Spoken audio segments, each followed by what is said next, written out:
Yeah.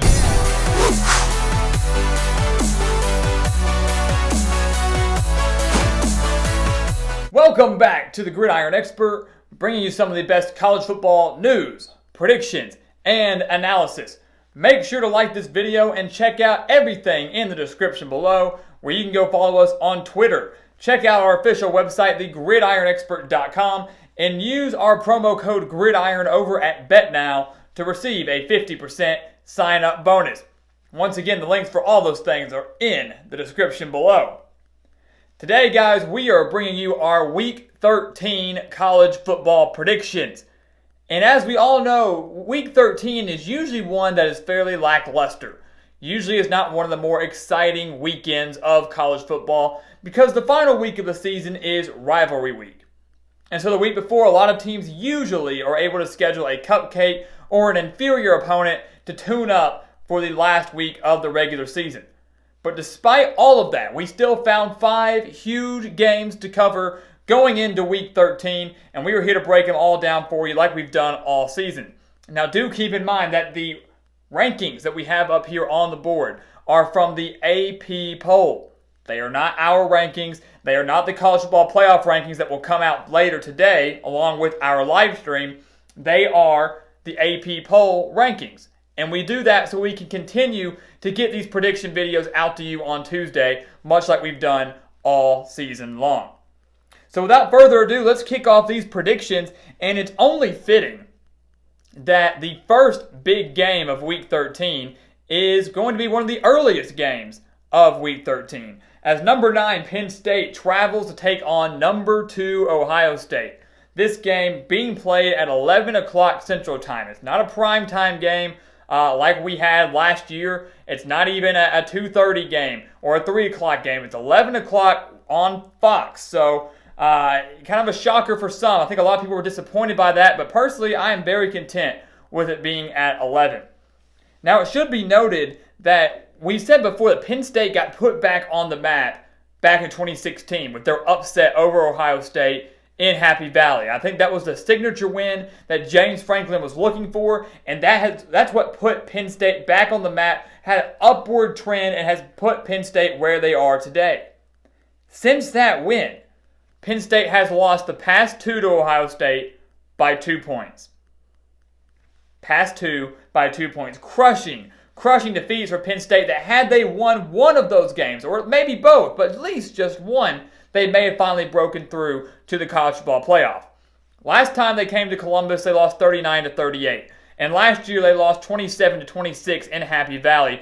Both games of which Penn State and Ohio State were ranked in the top 10, and both games where Penn State led, and they allowed Ohio State to come back. And of course, last year's game ended on that very questionable 4th and 5 run play right up the middle that Ohio State knew was coming.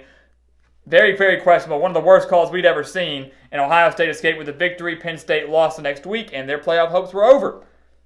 Fortunately for Penn State, their playoff hopes are not over at this point in the season. They are still very much alive, but they've got to win this game. They've got to win this game. We saw back in Week 11, Penn State lost to Minnesota on the road, who just now lost to Iowa. Penn State lost to Minnesota and was torn up through the air by Tanner Morgan and those wide receivers. Just last week, Penn State beat Indiana in a game that was, I think, much closer than many expected. Now they come to Ohio State, potentially without their best player on the field in KJ Hamler, the speedy and elusive wide receiver for the Nittany Lions. Hamler got hurt early in the Indiana game, and if you want to know just how big of a role he plays, listen to these stats. After Hamler left with an injury against Indiana, Penn State only threw for 107 yards. He left in the first quarter. After the first quarter injury, Penn State only threw for 107 yards for the remainder of the game against Indiana. They became very run-heavy after that, rushing for 187 yards after that. And the problem is, that's not going to fly against Ohio State and arguably the best defense in the entire country. Penn State averages 36.8 points per game, and their defense is solid too. allowing just 13.5 points per game and 75.9 rushing yards per game. So like Ohio State, they have one of the better defenses in the country as well. But it hasn't shown that against Minnesota, and it didn't show that against Indiana. And if their offense can't get any production without one of the best players on the field, their defense is going to be out there more and more. They're going to eventually get worn down, and Ohio State could win this game.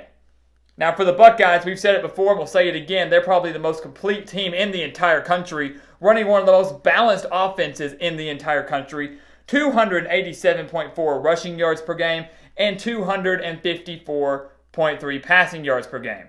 And if these stats mean anything, you'll see that maybe Ohio State might struggle with the run game against this Penn State rushing defense, which means that Justin Fields is going to have to lead the Buckeyes offense solely through the air.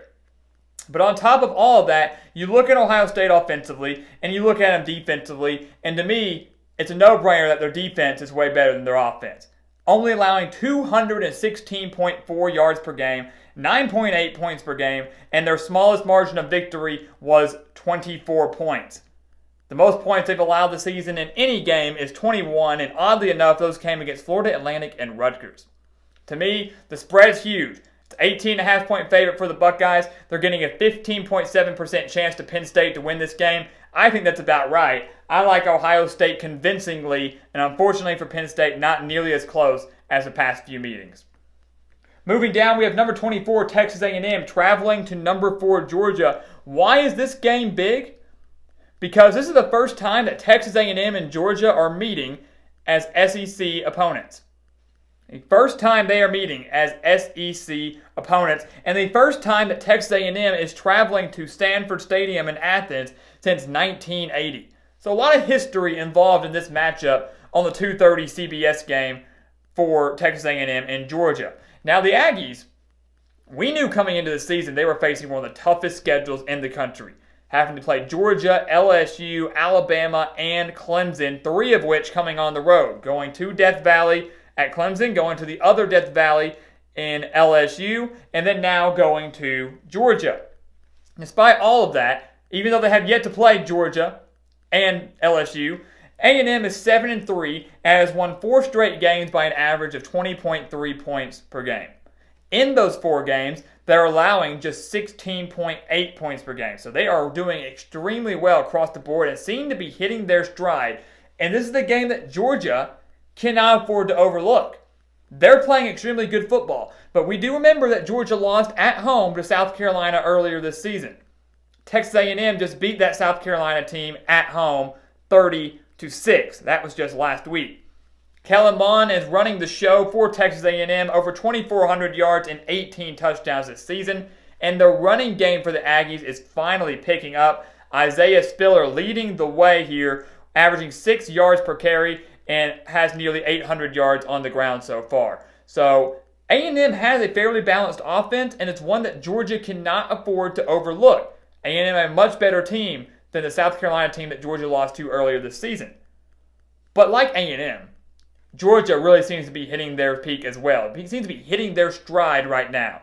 Convincing win over Florida, convincing win over Auburn, despite almost letting the Tigers come back. And Georgia still has one of the best defenses in the country and one of the best rushing defenses in the country, allowing just 75.5 rushing yards per game. So kind of like we said with Penn State, Ohio State, it looks like A&M is probably going to have to win this game through the air with Kellen Mond. And even if they try to do that, I don't know how many points they're going to be able to score, as Georgia's only allowing 10.5 points per game. Jake Fromm, not putting up huge numbers, but he's still efficient. He's still experienced. He, in my opinion, owns the edge over Kellen Mond in this game. Texas A&M is allowing 132.4 rushing yards per game. DeAndre Swift against Auburn's rushing defense put up 106. I like Georgia to take care of business at home this Saturday. Historic matchup across the board for these two programs, for this conference in the SEC. But Georgia wins this game and keeps their playoff hopes alive. We know that one more loss for Georgia will kick them out of the playoff race. They cannot afford another slip-up. They certainly can't afford one here. And obviously there's a good chance they'll be 11-1 when they face off against LSU in the SEC championship game. Moving down, we have Texas at number 13, Baylor. Very, very interesting game here for both teams because which team is going to show up?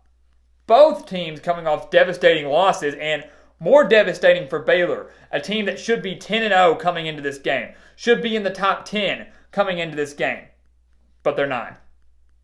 They're 9-1. They're not going to be top 10. They're going to be top 15, top 20. Not going to be in the top 10. They blew a 28-3 lead at home against Oklahoma. They went by 25 points, 21 points at halftime, and blew it. Got shut out in the second half. Will they bounce back? They're still at home. They have a chance in an 11-1 season, considering that they went 1-11 last year, to flip that record. That's unbelievable. They have a chance at winning the Big 12 championship, potentially a rematch over Oklahoma. But will Baylor be hyped for this game after such a devastating loss last weekend? I think they will. Baylor averages 263.6 passing yards per game and 180.7 rushing yards per game. And that running game is going to be very key. They had a little bit of success against Oklahoma, but against other opponents they have thrived. Texas has a very generous defense, allowing 29.9 points per game and 449.9 rushing yards per game. So nearly 450 yards per game they're allowing to opposing offenses. Texas is one of the most disappointing teams in the entire country this year. A team that many thought could maybe make the college football playoff, could maybe win the Big 12. They're sitting at 6-4 with losses to LSU, Oklahoma, TCU, and Iowa State. By far one of the biggest disappointments for a team that claimed to be back at the conclusion of the Sugar Bowl last year. And I'm sure that Texas is wishing they could go back to last year, of winning the Sugar Bowl over Georgia, of making the Big 12 championship, of beating Baylor 23-17 in Austin. Great times. Good times. Texas has had success against Baylor in recent years, winning 4 straight. But 3 of those past 4 have been decided by 6 points or less. This year it's close again, but Baylor gets the win at home in Waco and clinches a spot in the Big 12 championship game. We have a huge Group of 5 matchup coming down later that afternoon. Number 21 SMU at Navy. Why is this a big one? Because both of these schools are 5-1 in the American Athletic Western Division. 5-1. They're tied with Memphis in the Western Division as well at 5-1. So the winner of this is 6-1. Memphis still has to play Cincinnati. Memphis beat SMU and Navy, but does have a conference loss already. So if Memphis falls to Cincinnati and SMU or Navy wins out, they make the American Athletic Conference Championship game. That's why this game is so big. That is why this game is so huge, and probably bigger for SMU, as they are ranked in the AP poll. They are ranked in our rankings, but are not ranked in the college football playoff rankings. They could be after this week. SMU's coming off a bye week. They lost to Memphis a few weeks ago and then followed that up by allowing 51 points at home to East Carolina. That was enough for the committee to drop them out of the top 25. And I strongly disagree with that. That's why we kept them in our rankings. They still have a phenomenal offense, averaging 45.1 points per game, but the downfall is that they allow 32.7 points per game. Navy scores 37.9.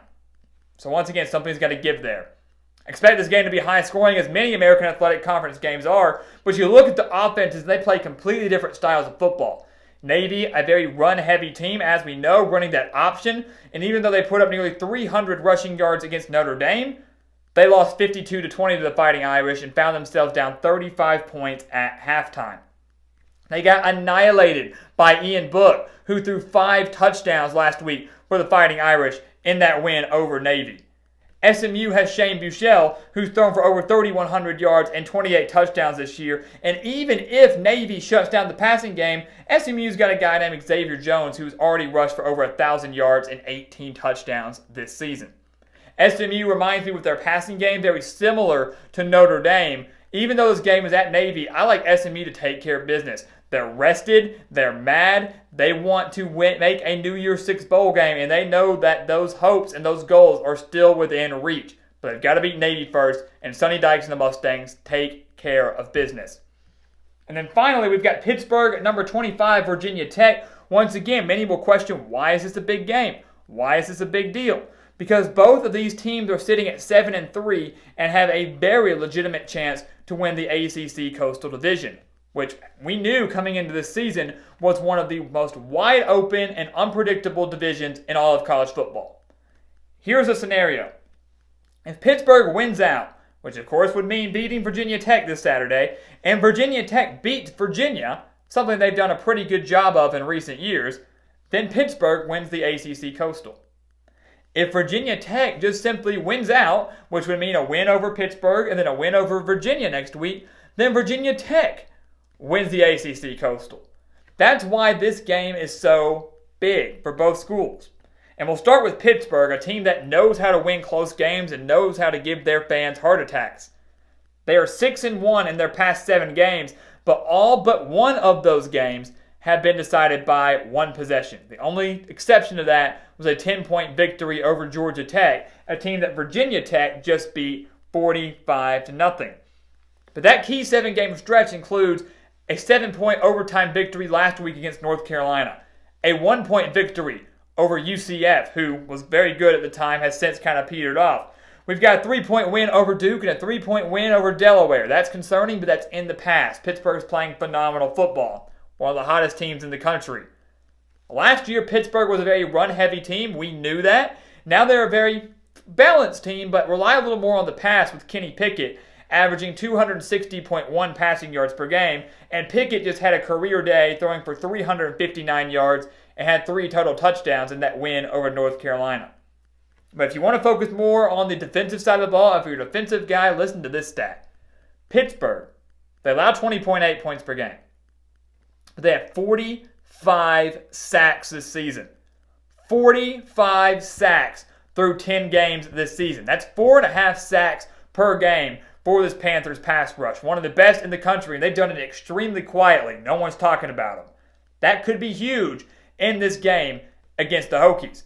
A team that, as we mentioned, beat Georgia Tech 45-0 last week, and after a fairly struggling start at the beginning of the season, has won 5 of their past 6 games, the only loss coming to Notre Dame, a game they lost by 1 point in South Bend. They beat a ranked Wake Forest team convincingly, and they also have a win at Miami on their resume, and they have a 6 overtime victory over North Carolina on their resume. So Virginia Tech also knows how to win the close games, and in my opinion has better quality wins right now on their resume than Pittsburgh. That's why they're ranked in the AP poll. That's why they're ranked in our top 25, and there's a very good chance they'll be ranked in the playoff committee's top 25 as well. Hendon Hooker has 981 yards and 8 touchdowns this season through the air and has shown he has the capability of being a dual-threat quarterback, rushing for 4 touchdowns and over 200 yards. That could be key if Pittsburgh breaks through the offensive line and creates pressure. You create pressure on Hooker, he does have the ability to scramble and create plays and extend plays with his legs. They average 31.1 points per game, but do allow 241.1 passing yards per game. That's my concern for Virginia Tech going up against an improving Kenny Pickett every single week. But here's the kicker. Football, you look at the numbers, you look at the talent, you look at the stats. Those are extremely important and play major roles. But emotion plays a major role as well. This is senior night for the Hokies. Major game on senior night. But even bigger than that, this is Bud Foster, the legendary defensive coordinator for Virginia Tech. This is his final game at Lane Stadium. He will be going out with these seniors for the last time as defensive coordinator for the Hokies. I think his defense turns in a huge day against the Panthers, and Virginia Tech wins this game at home. They move to 8-3, and if they extend their winning streak over Virginia next week, they will win the ACC Coastal Division. So guys, here you have it. In a week that many consider to be lackluster, there are still plenty of big games capitalized by this Penn State-Ohio State game that's the best of the day and the one with the biggest implications of the day, but the rest have major conference, division, and bowl implications as well, ones that you certainly do not want to miss. So guys, thank you for watching us here on YouTube. Make sure to check us out on Twitter. Check out everything we have in the description below. And once again, thank you for watching. Please continue to like, comment, and subscribe. And we'll see you next time on The Gridiron Expert.